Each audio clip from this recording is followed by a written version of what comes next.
Hello dear student. मैं मनोज शर्मा आपके अपने YouTube channel maths planet institute पर आपका हार्दिक स्वागत करता हूँ। लास्ट लेक्चर में हमने क्या देखा था? लास्ट लेक्चर में हमने देख लिया था कि अपने पास जो सबसे पहले स्टार्टिंग में अपने पास देखा था कि Z square plus one equal to zero. तो इस प्रकार की जो X square plus one equal to zero इस समीकरण को सोल्व करने के लिए अपने पास क्या होता है? ऐसा कोई रियल नंबर एग्जिस्ट नहीं करता, जिसका वर्ग क्या हो, ऋणात्मक हो। तो अपने पास किसकी आवश्यकता पड़ी? फिर कॉम्प्लेक्स नंबर की आवश्यकता पड़ी। तो x इक्वल टू यहाँ से क्या हो गया था अपने पास under root of minus one. Under root of minus one किसको रिप्रेजेंट करता है? आयोटा को रिप्रेजेंट करता है।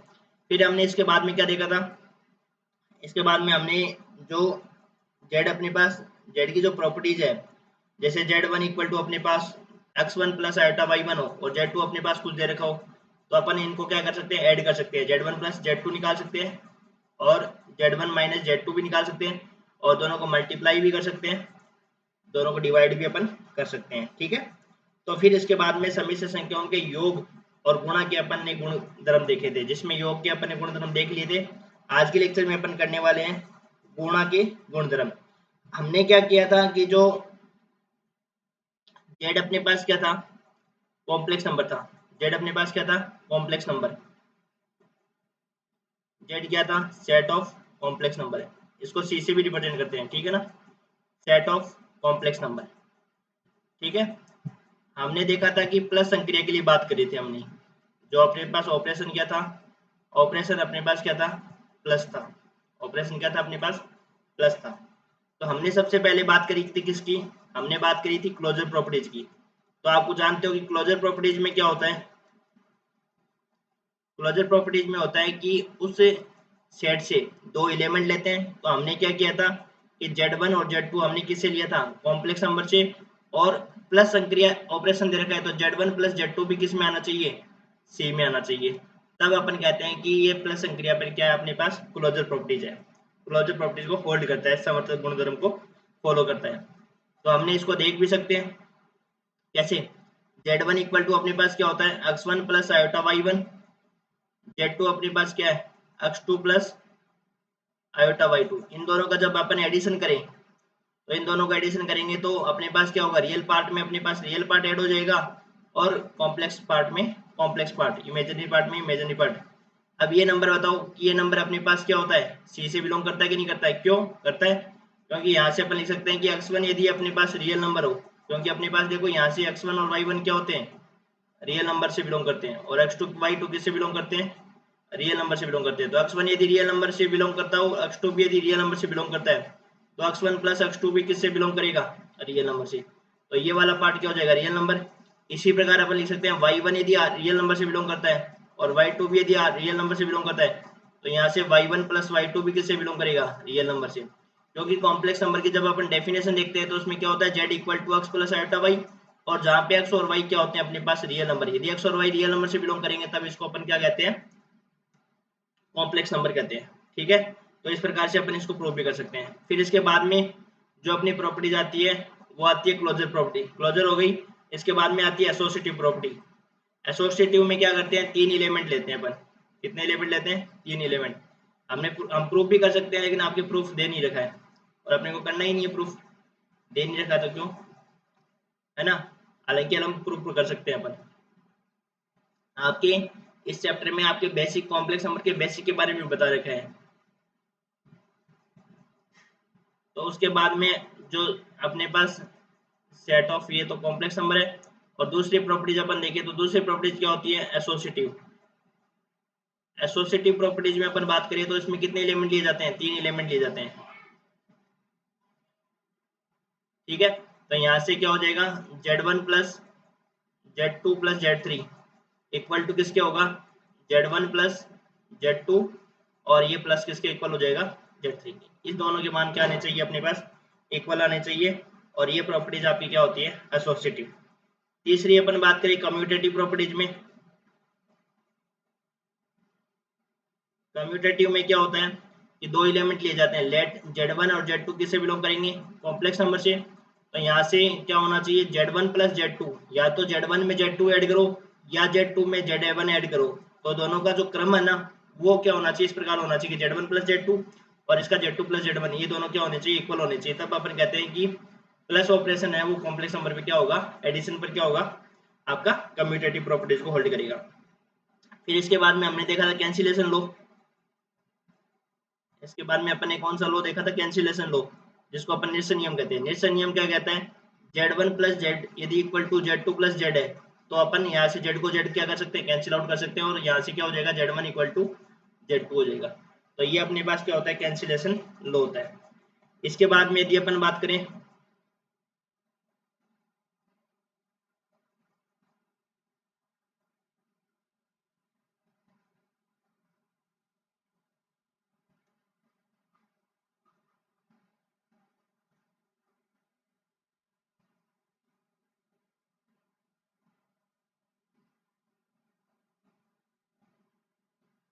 इसके बाद में जो प्रॉपर्टीज होती है अपने पास आइडेंटिटी एलिमेंट की। आइडेंटिटी एलिमेंट में क्या होता है, यदि आपने ग्रुप थ्योरी पढ़ा है तो आइडेंटिटी एलिमेंट की क्या डेफिनेशन होती है।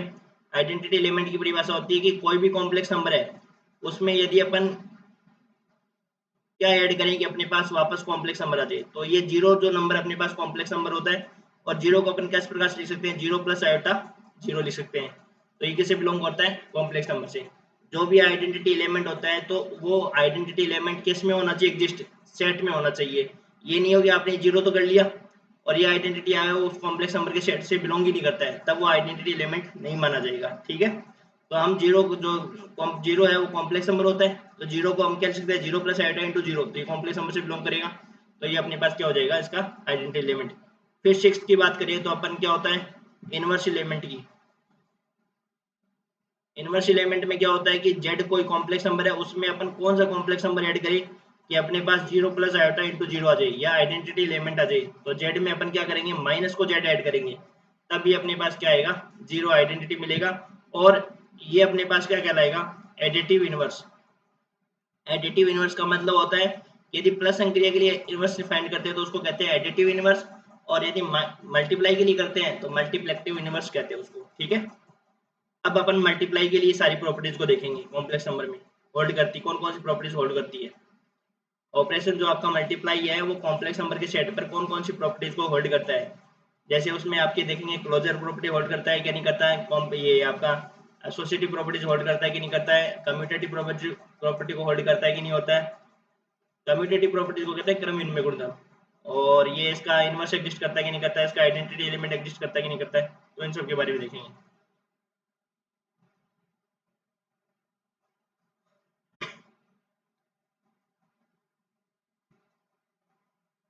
देखो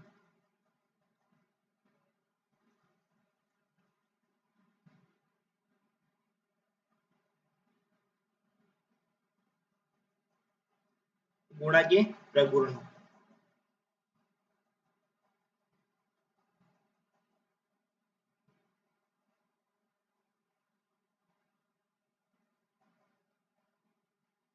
गुणा के प्रगुण। ठीक है, तो सबसे पहली प्रॉपर्टी जाती है क्लोजर।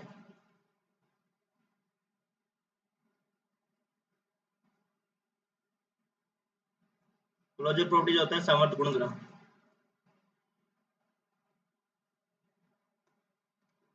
समवर्त गुणधर्म में क्या होता है, देखो दो वही नंबर लेते हैं, है ना, तो let Z1 Z2 belongs to complex number, और इन दोनों का मल्टीप्लाई करने पर भी आने वाला जो एलिमेंट है वो भी किस में आना चाहिए, कॉम्प्लेक्स नंबर में आना चाहिए।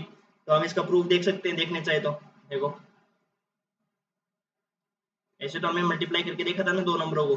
Z1 इक्वल टू था अपने पास x1 plus iota y1, Z2 equal to था अपने पास x2 प्लस आयोटा y2।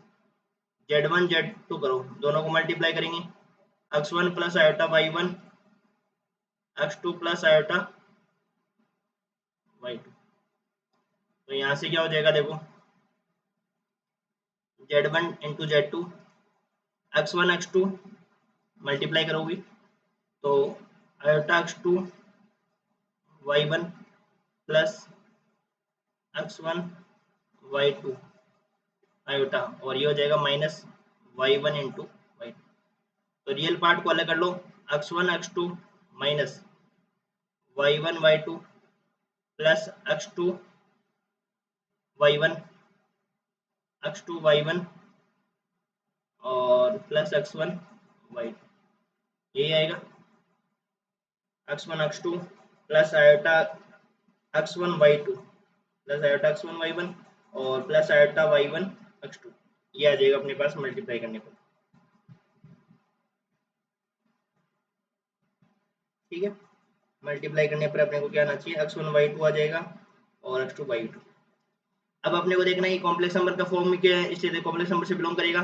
और यहाँ पे अपन नीचे लिख सकते हैं, देखो कि x1 किससे बिलोंग करता है, रियल नंबर से, और x2 भी किससे बिलोंग करता है, रियल नंबर से। तो यहाँ से x1 x2 किससे बिलोंग करेगा, दो रियल नंबर का मल्टीप्लाई भी रियल नंबर होता है। इसी प्रकार से यदि y1 यदि रियल नंबर से बिलोंग कर रहा है और y2 भी किससे बिलोंग कर रहा है, रियल नंबर से, तो यहाँ y1 y2 किससे बिलोंग करेगा, रियल नंबर से। ये दोनों रियल नंबर है और दोनों रियल नंबर है, तो यहाँ से x2 माइनस y1 इन दोनों को यदि माइनस करेंगे तो वो भी क्या मिलेगा, रियल नंबर। इसी प्रकार ये नंबर भी आपने को क्या मिलेगा, रियल नंबर। तो ये आप इस प्रकार इसको प्रूव कर सकते हो। तो ये आपके पास नंबर क्या मिलेगा, अपने पास रियल नंबर मिलेगा। ठीक है,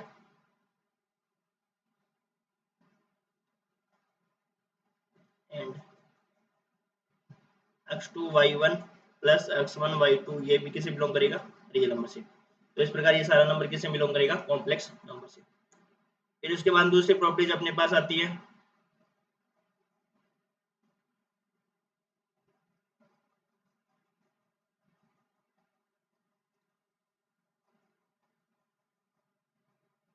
साहचर्य नियम।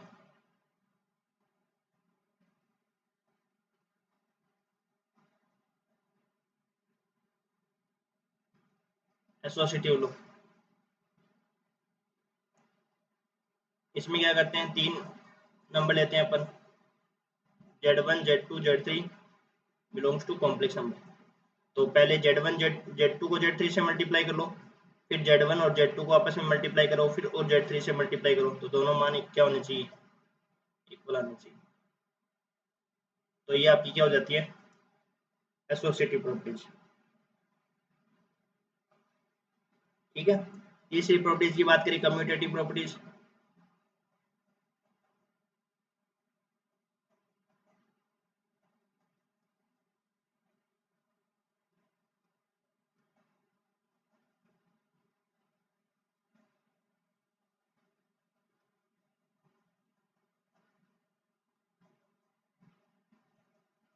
कम्यूटेटिव प्रॉपर्टी,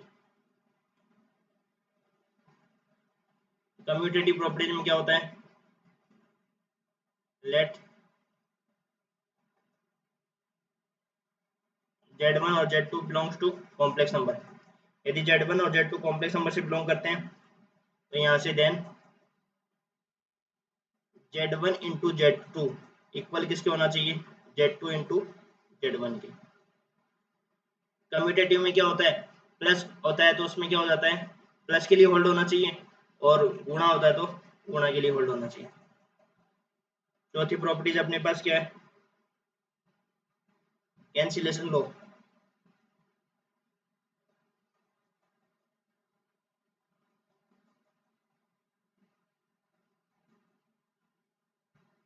निरसन नियम, निरसन नियम में क्या होता है, देखो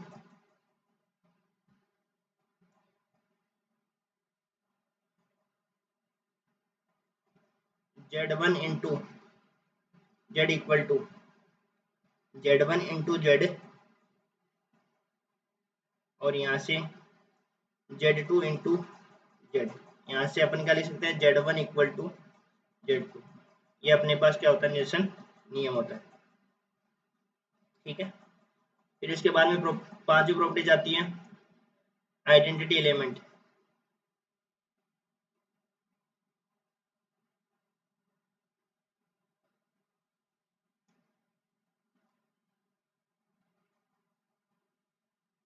आइडेंटिटी एलिमेंट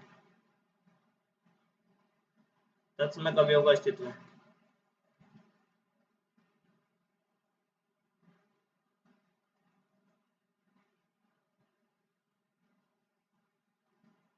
तत्समक अवयव का अस्तित्व है। तो तत्समक अवयव के अस्तित्व में क्या होता है, जेड को कोई कॉम्प्लेक्स नंबर है, लेट जेड यदि कोई कॉम्प्लेक्स नंबर है तो जेड को अपन किससे मल्टीप्लाई करें कि अपने पास क्या आ जाए, वापस कॉम्प्लेक्स नंबर आ जाए। तो जेड को 1 से मल्टीप्लाई करेंगे तो क्या आ जाएगा, वापस कॉम्प्लेक्स नंबर, और 1 को जेड से मल्टीप्लाई करेंगे तो क्या आ जाएगा, वापस जेड आ जाएगा। तो ये अपने पास क्या होता है, गुणात्मक तत्सम का विभव, गुणात्मक तत्सम का विभव, मल्टीप्लेक्टिव आइडेंटिटी।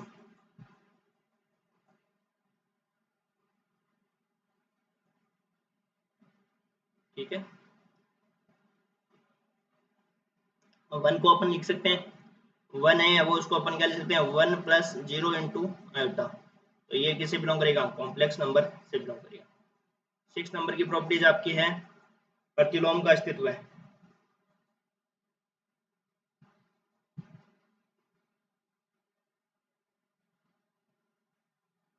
प्रतिलोम अवयव का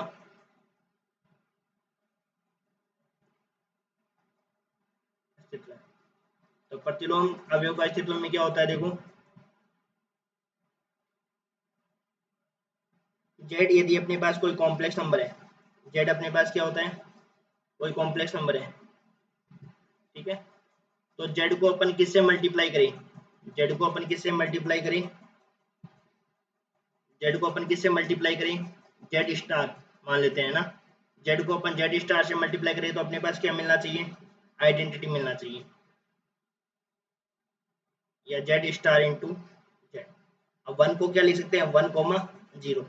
तो आइडेंटिटी भी उसी प्रकार से वर्क करेगी, ध्यान रखना। ये अपन आइडेंटिटी फॉर्म में लिख देते हैं इसको,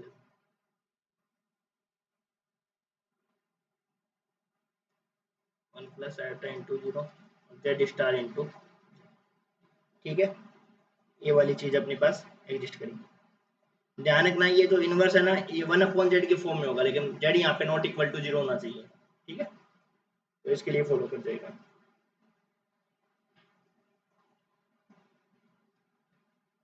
इसके बाद में बंटन नियम,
इसके बाद में आता है बंटन नियम।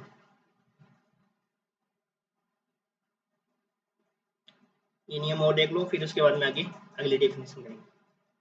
डिस्ट्रीब्यूटिव लॉ,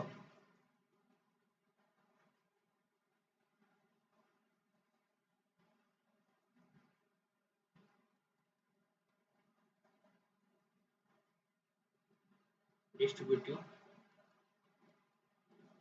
ठीक है। अब डिस्ट्रीब्यूटिव लॉ क्या कहता है, देखो सबसे पहला जो इसमें आता है left distributive law,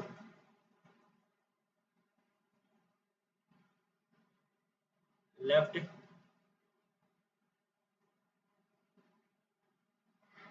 distributive law, और एक होता है राइट डिस्ट्रीब्यूटिव लॉ।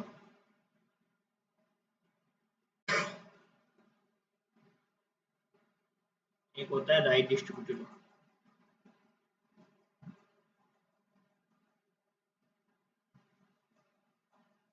ठीक है। तो देखो किस प्रकार से वर्क करता है ये। लेफ्ट डिस्ट्रीब्यूटिव लॉ का मतलब क्या होता है, बाएं तरफ से बांटना। जैसे Z1 Z2 प्लस Z3 है, ठीक है, कोई 3 कॉम्प्लेक्स नंबर है, तो Z2 प्लस Z3 पर यदि Z1 को अपन बांट रहे हैं तो लेफ्ट साइड से बांट रहे हैं, तो लेफ्ट साइड से जब बांटेंगे इसको तो Z1 इंटू Z2 और प्लस Z1 इंटू Z3, इस प्रकार से अपन इसको बांटेंगे। यदि राइट साइड से बांटे तो क्या होगा, Z1 plus Z2 into Z3 equal to क्या हो जाएगा अपने पास Z1 यहाँ पे हो जाएगा, देखो Z2 Z3 लिख दो, चाहे उससे कोई फर्क नहीं पड़ेगा। यदि आप बुक के अकॉर्डिंग लिखना चाहो तो उससे लिख दो, उससे कोई फर्क नहीं पड़ेगा। यहाँ पे दीजिए, हाँ चलो ठीक है, आपके अकॉर्डिंग जैसे सेट कर लेते हैं, Z1 यहाँ लिख लेते हैं। तो यह हो जाएगा अपने पास Z2 into Z1 plus Z3 into Z1। इस प्रकार से अपन क्या बांटेंगे, इसको राइट साइड से बांट देंगे। आगे अपन पढ़ेंगे कल समिश्र संयुग्मी के बारे में और उसकी कुछ प्रॉपर्टीज पढ़ेंगे। ठीक है, थैंक यू।